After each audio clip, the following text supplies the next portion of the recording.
Hello, welcome to Student Success Classes. तो science का हम जो थर्ड डाउट लेके आए हैं, तीसरा जो डाउट हमें किसी बच्चे ने पूछा है कि सर ये बताओ कि what is reflex action. Reflex action होता क्या है, हाउ डज इट वर्क, ये कैसे काम करता है। सबसे पहले मैं बता दूं, रिफ्लेक्स एक्शन कुछ नहीं होता है बल्कि एक बाहरी जो शरीर के बाहर जो हरकत होती है उसका एक जवाब होता है, उसका एक रेस्पॉन्स होता है। तो इसी को रिफ्लेक्स एक्शन को अगर मैं डिफाइन करूं तो रिफ्लेक्स एक्शन एक सडन अचानक से होने वाला एक्टिविटी है जो इनवॉलेंट्री होता है। सडन होता है और इनवॉलेंट्री। वॉलेंट्री और इनवॉलेंट्री में क्या फर्क है? वॉलेंट्री एक्शन मतलब कि जो हमारी इच्छा से होता है, इनवॉलेंट्री मतलब जो हमारी इच्छा से नहीं होता है। एक्शन दो टाइप के होते हैं, राइट, कंट्रोल एंड कोऑर्डिनेशन में। एक होता है वॉलंटरी एक्शन, राइट, और इनवॉलंटरी एक्शन। मतलब कि वॉलंटरी एक्शन जो इन आवर कंट्रोल, जो हमारे कंट्रोल में है, जैसे कि ईटिंग है ना, ड्रिंकिंग है ना, फिर उसके बाद वॉकिंग, टॉकिंग, ये सब हमारे कंट्रोल में है, इसीलिए इसे वॉलंटरी बोलते हैं, है ना। इनवॉलंटरी मतलब कि जिसपे no control, not our control, जिसपे हमारा कोई कंट्रोल नहीं है, जैसे कि स्नीजिंग, ठीक है, ब्लिंकिंग का मतलब पल के झपकना, ठीक है, फिर उसके बाद हार्ट का चलना, है ना, हार्ट फंक्शन वो कभी अपने मन से नहीं करेगा, हमारे मन से नहीं करेगा। वो तो एक बार जब बच्चा माँ के गर्भ में होता है तब से वो लाइफ टाइम चलता रहता है, जब तक इंसान मरता नहीं है। तो हार्ट फंक्शन, फिर उसके बाद किडनी फंक्शन, नेफ्रॉन फंक्शन, उसके बाद आई का फंक्शन, तो ये सारे क्या है, इनवॉलेंट्री है, उसके लिए हमारे कंट्रोल की जरूरत नहीं होती है। ठीक है, अब समझ में आया। रिफ्लेक्स एक्शन एक सडन और इनवॉलेंट्री एक्शन है जिसपे हमारा कोई कंट्रोल नहीं है, वो अचानक से होता ही होता है। रेस्पॉन्स टू, किस चीज का रेस्पॉन्स है? स्टिमुली का। अब बोलोगे स्टिमुली क्या है? जो शरीर के बाहर जो हरकतें होती है, ठीक है,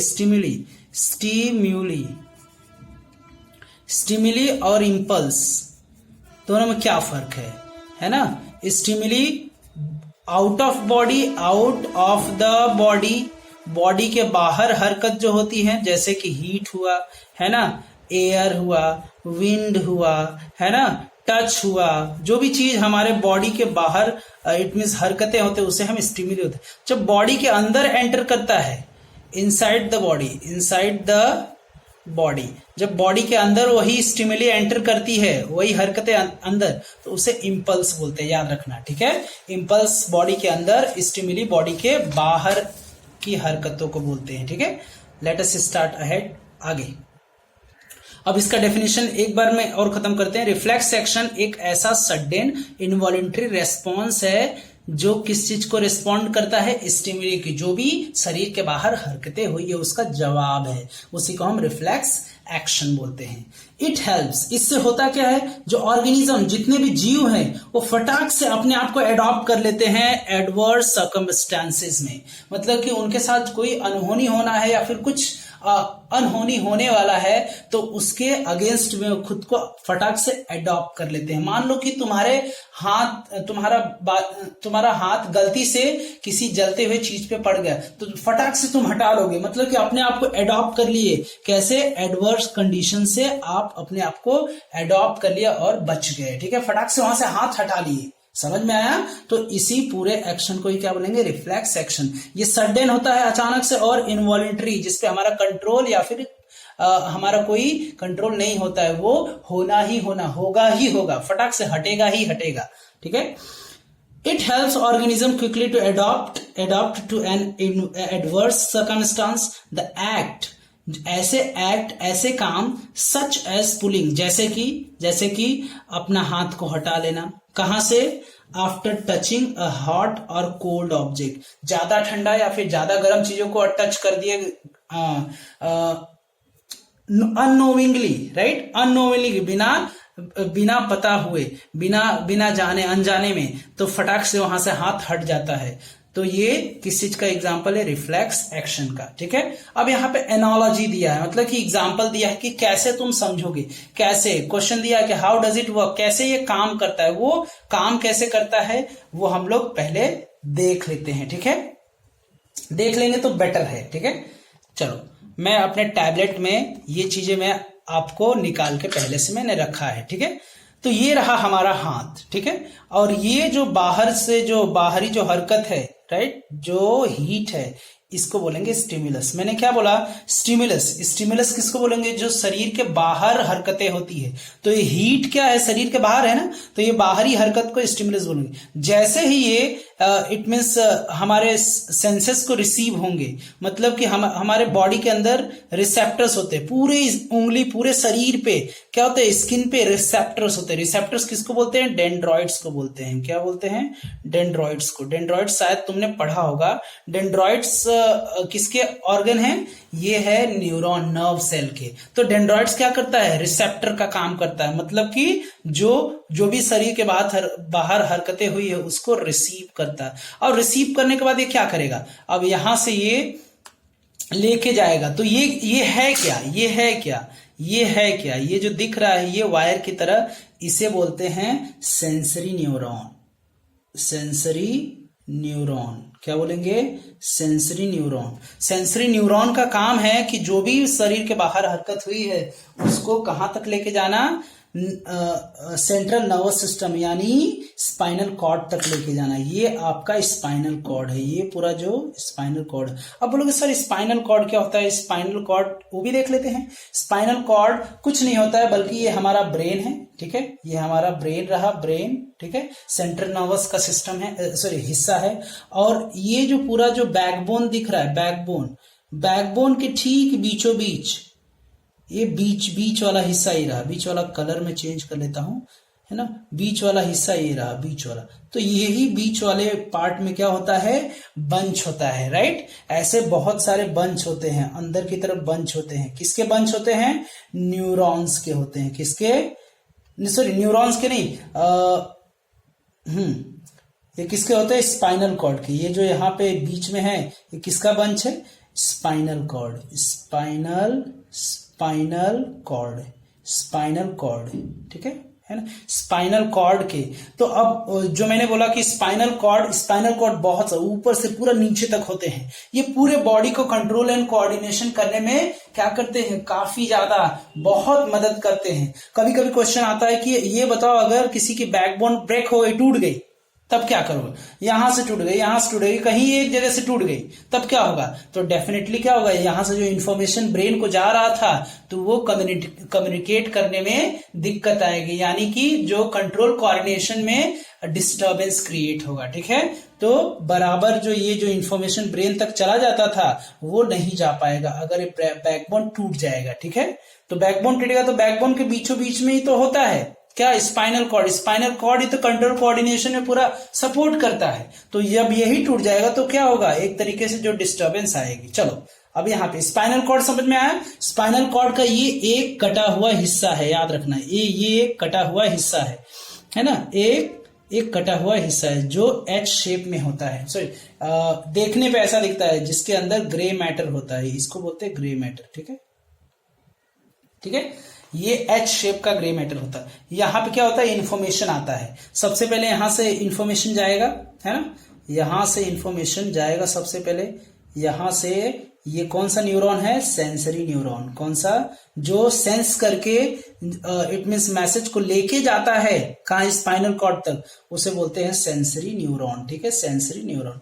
अब यहाँ पे सेंसरी न्यूरॉन जैसे ही यहां तक जाएगा, है ना, ये नर्व सेल या सेंसरी न्यूरॉन भी बोलते हैं। नर्व सेल तो पढ़े हो ना, तो यही नर्व सेल यहां तक आता है। फिर उसके बाद स्पाइनल कॉर्ड के अंदर जाता है, भाई बोलता है कि ये मामला है, क्या करे? गर्म चीज हाथ से टच हो गया तो हम क्या करें? तो यहां से ट्रांसमिशन करता है, मैसेज को क्या करता है? ट्रांसमिट करता है, जवाब देता है, रेस्पॉन्स करता है। कौन रेस्पॉन्स करता है? स्पाइनल कॉर्ड रेस्पॉन्स करता है, जवाब देता है। क्या जवाब देता है? कि भाई जा फटाफट उस हाथ को, उंगली को हटा फटाक से। तो ये अब इसको ले जाने वाला, लाने वाला सेंसरी न्यूरॉन, और इसको वापस यहां से मैसेज को ले जाने वाला रेस्पॉन्स को ले जाने वाले को हम बोलते हैं मोटर न्यूरॉन। मोटर न्यूरॉन का काम क्या है कि स्पाइनल कॉर्ड से कहां तक ये इफेक्टर ऑर्गन तक क्या करना, जहां पे ये सेंस हुआ है, जहां पे स्टिमुलस सेंस हुआ है, वहां पे जवाब देना कि भाई फटाक से हटा ले। तुरंत जैसे ही ये मैसेज लेके आता है कि भाई हटा ले, नहीं तो आग लग जाएगी, हाथ जल जाएगा, ठीक है, हाथ तेरा खतरे में है, तो ये फटाक से इंसान क्या करता है, हाथ हटा लेता है। आपको शायद समझ में आ गया होगा क्या कि स्टिमुलस जैसे ही रिसीव होता है वैसे ही रिसेप्टर क्या करते हैं, रिसेप्टर्स जो स्किन पे होते हैं वो रिसीव करके उसे सेंसरी न्यूरॉन के थ्रू भेज देते हैं। कहां पर वो भेज देते हैं, कहां पर वो भेज देते हैं, कहां पर, स्पाइनल कॉर्ड तक। कौन से रास्ते भेजते हैं, सेंसरी न्यूरॉन के रास्ते, ठीक है। और जैसे ही सेंसरी न्यूरॉन इसे इस इंफॉर्मेशन को लेके जाता है कहां पे, स्पाइनल कॉर्ड। स्पाइनल कॉर्ड इसे यहाँ पे एक मैकेनिज्म होता है जिसको हम ट्रांसमिशन बोलते हैं, ठीक है। सारा सोच समझ के यहाँ पे क्विक, ये सब सोचने में टाइम नहीं लगता है, इतना स्पीडली होता है जिसको हम इलेक्ट्रिक स्पीड भी बोलते हैं। क्या बोलते हैं, इलेक्ट्रिक स्पीड। इतना तेजी से होता है कि हमें सोचने का मौका नहीं मिलता है। तो ये यहां से क्या करता है, यहां से मोटर न्यूरॉन अब यहां से इंफॉर्मेशन लेके कहां पे जाता है, ये इफेक्टर ऑर्गन तक जाता है। इफेक्टर ऑर्गन उसे बोलते हैं जो ऑर्गन इफेक्ट हुआ है, मतलब कि जिसपे असर पड़ा है, जहां पे हीट सेंस हुआ है, जहां पे खतरा सेंस हुआ है, ठीक है, और झट से हाथ या फिर उंगली हट जाता है। तो ये स्पाइनल कॉर्ड का काम क्या है, क्विक एक्शन लेना, मतलब शरीर के अंदर जो भी क्विक एक्शन होते हैं तो वो स्पाइनल कॉर्ड ही लेता है, जबकि ब्रेन को ये बस बता दिया जाता है। यहाँ पे ब्रेन डायरेक्टली एक्टिव नहीं होता है, ब्रेन को बस इन्फॉर्म कर दिया जाता है, भाई ये हुआ था, हमने ये कर दिया। कौन इन्फॉर्म कर देता है, स्पाइनल कॉर्ड। तो ये आपको फंक्शन शायद समझ में आया होगा। चलो आगे बढ़ते हैं, ठीक है। चलो मैं आंसर एक्सप्लेन कर दूं। ये तो हो गया। अब एग्जांपल कैसे ये काम करता है। सपोज मान लेते हैं बाय मिस्टेक, गलती से, अननोविंगली, जाने अनजाने में कोई टच कर देता है हॉट ऑब्जेक्ट, कोई गर्म ऑब्जेक्ट को टच कर देता है बाय हिज हैंड, अपने हाथों से। ही वुड विदड्रॉ, वो क्या करेगा, विदड्रॉ करेगा, मतलब खींच लेगा। विड्रॉ मतलब पीछे की तरफ खींच लेना। किस चीज को खींच लेगा, अपने हाथ को, सडनली, बिना थोड़ा भी सोचे समझे। मतलब वहां पे सोचने का टाइम ही कहां मिलता है, जैसे टच हुआ फटाक से हटाने की कोशिश पूरी करेगा वो, ठीक है। तो slightly thinking, without a slightest thinking, थोड़ा भी वहां पे विचार नहीं आता है कि क्या करे क्या नहीं, झट से वहां से हाथ हट जाता है। क्यों, ऐसा क्यों होता है। हियर द ऑब्जेक्ट, जो ऑब्जेक्ट है, मतलब कि जो टच हुआ है, ठीक है, मतलब कोई बर्तन, गर्म बर्तन टच हुआ है, या फिर कोई कैंडल की जो हीट टच हुई है वहां पे, तो उसे हम स्टिमुलस बोलेंगे। शरीर के बाहर है इसलिए स्टिमुलस बोलेंगे। The stimulus is received by the receptor. Receptor किसको बोलते हैं, डेंड्रॉइड्स को। अभी मैंने बताया कि रिसेप्टर कौन होता है, डेंड्रॉइड्स होता है। यहाँ पे रिसेप्टर्स पूरे बॉडी पे रिसेप्टर्स होते हैं, ठीक है। कहीं पे भी अगर कुछ हरकतें होती हो तो तुरंत सेंस कर लेते हैं, ठीक है। आगे, the stimulus is received, stimulus को रिसीव करता है कौन, रिसेप्टर, जिसको हम डेंड्रॉइड्स भी बोलते हैं, ठीक है। इट सेंड्स, और डेंड्रॉइड क्या करता है, और इस इंपल्स को भेज देता। अब इंपल्स क्यों, शरीर के बाहर तो क्या स्टिमुलस, और शरीर के अंदर वही हरकत आ गया तो स्टिमुलस बन गया, ठीक है। जब वो मैसेज कौन, डेंड्रॉइड्स क्या करता है, उसको सेंसरी न्यूरॉन के हवाले कर देता है। और सेंसरी न्यूरॉन क्या करता है, सेंसरी न्यूरॉन उसे लेके जाता है। कहां लेके जाता है, the sensory neuron carries this information to the spinal cord. कहां लेके जाता है, स्पाइनल कॉर्ड तक लेके जाता है। फ्रॉम वेयर, जहां से it transmits the response to the motor neuron. तो ये जो स्पाइनल कॉर्ड है, यहाँ ये स्पाइनल कॉर्ड क्या करता है, जब ये मैसेज चला जाता है, यहां से मैसेज जाता है, तो स्पाइनल कॉर्ड इसको ट्रांसमिट करता है, रेस्पॉन्स को ट्रांसमिट कर देता है। किसके हवाले कर देता है, क्या करना है, हाथ हटाना है, तो किसको भेज देता है, मोटर न्यूरॉन को दे देता है कि भाई तू लेके जा, अब वहां पे बता दे, ठीक है। तब ये जो इंफॉर्मेशन है किसको दे दी जाती है, मोटर न्यूरॉन को। तो motor neuron transmits the response to the, जो स्पाइनल कॉर्ड है, अब वो क्या करेगा, ट्रांसमिट कर देगा, क्या कर देगा, दे देगा क्यों क्या दे देगा? रिस्पॉन्स, की करना क्या है, to the motor neuron, motor neuron को दे देगा। एंड द मोटर न्यूरॉन क्या करेगा? Transmits the response to the affected muscle. Affected muscle मतलब कि जो आसपास के जो मसल है उसको पहुंचा देगा और वहां से वो इफेक्टर ऑर्गन तक पहुंच जाएगा। अफेक्टेड मसल्स को इफेक्टर ऑर्गन भी बोलते हैं, राइट। अफेक्टेड मसल ये है, ये पूरा अफेक्टेड मसल है, ठीक है, ये पूरा अफेक्टेड मसल। और इफेक्टर ऑर्गन भी इसे कहा जाता है, क्या बोलते हैं? इस जगह पे जहां पे इफेक्ट पड़ा है तो उसको इफेक्टर ऑर्गन भी कहा जाता है। And the hand is withdrawn, और फटाक से हाथ पीछे खींच लेते हैं, ठीक है। जैसे ही मोटर न्यूरॉन यहाँ पे रिस्पॉन्स लाता है वैसे ही हमें पता चल जाता है, सेंसेस बताती हैं कि भाई फटाक से पीछे खींच ले। और ये पूरा का पूरा जो पाथ जो बना है, ये जो रास्ता, ये जो पूरा रास्ता बना है, कौन सा रास्ता की बात कर रहा हूं मैं? कौन से रास्ते की बात कर रहा हूं मैं इस रास्ते की बात कर रहा हूं। एक तो कहां से?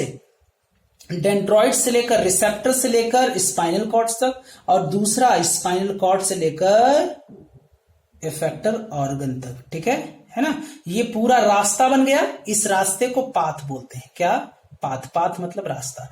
इसी पाथ को हम क्या बोलते हैं? इसी पूरे रास्ते को क्या बोलते हैं?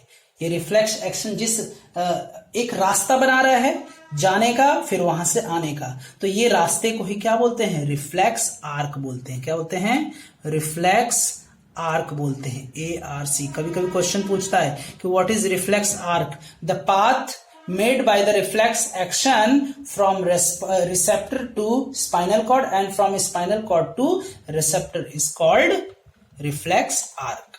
तो ये भी देख लेते हैं। the entire path, जो ये पूरा जो न्यूरल पाथ जो बना है ना, ये जो न्यूरॉन का जो पाथ पूरा रास्ता बना है, ठीक है, रिफ्लेक्स एक्शन के लिए, this entire neural path of reflex action is called reflex arc and the function is called reflex action. और ये जो फंक्शन होता है पूरे फंक्शन को रिफ्लेक्स एक्शन, जो रास्ता बनता है उसे रिफ्लेक्स आर्क कहते हैं। जैसे कुछ एग्जाम्पल कभी कभी पूछ देता है कि एग्जाम्पल बताओ कि कुछ रिफ्लेक्स एक्शन के एग्जाम्पल। फटाक से हाथ हटा लेना अगर कोई हॉट ऑब्जेक्ट को छू दिए या फिर टच कर दिए, या फिर शार्प ऑब्जेक्ट को टच कर दिए, है ना। या फिर कफिंग मतलब खांसी आना, छींक आना, यानिंग मतलब कि हुआसी आना, है ना, मतलब कि जम्हाई लेना। तो ये क्या है? रिफ्लेक्स एक्शन के एग्जांपल। नी जर्क रेस्पॉन्स, नी जर्क कभी कभी होता है ना, नी जर्क अपने आप भी कभी कभी होता है। फिर मूवमेंट ऑफ डायफ्राम, डायफ्राम जो फेफड़े के नीचे जो सपोर्ट सिस्टम होता है, जो उसे ऊपर नीचे करता रहता है, सपोर्ट देता है, उसे डायफ्राम बोलते हैं। डायफ्राम अपने आप चलता रहता है, तो ये भी रिफ्लेक्स एक्शन है, ठीक है। कॉन्ट्रैक्शन ऑफ आई प्यूपिल, आंख के अंदर जो प्यूपिल होता है, प्यूपिल अगर ज्यादा लाइट होता है प्यूपिल छोटा हो जाता है, कम लाइट रहता है तो प्यूपिल फैल जाता है, ठीक है। तो इसी को बोलते हैं प्यूपिल डायलेशन। तो ये भी क्या है? कॉन्ट्रैक्शन, जब कॉन्ट्रैक्ट होता है या फिर डायलेट होता है तो ये एक रिफ्लेक्स एक्शन ही है। तो दोस्तों ये क्वेश्चन का जवाब कैसा लगा? अगर आपको समझ में आ गया तो लाइक द वीडियो, एंड अगर अब तक सब्सक्राइब किए नहीं है तो क्या कर रहे हैं मुझे नहीं समझ में आ रहा। Just subscribe it quickly and share it to the needy. जो भी पढ़ने वाले हैं 9th या 10th में, या फिर हो सकता है या फिर अभी एडमिशन नहीं लिए हैं, तो उनके लिए ये काफी हेल्पफुल होगा, या फिर अभी जिसका बोर्ड एग्जाम होने वाला है उनके लिए भी ये काफी सपोर्टिव होगा, राइट। ये उनको आंसर प्रिपेयर करने में। That is all, thank you, bye bye.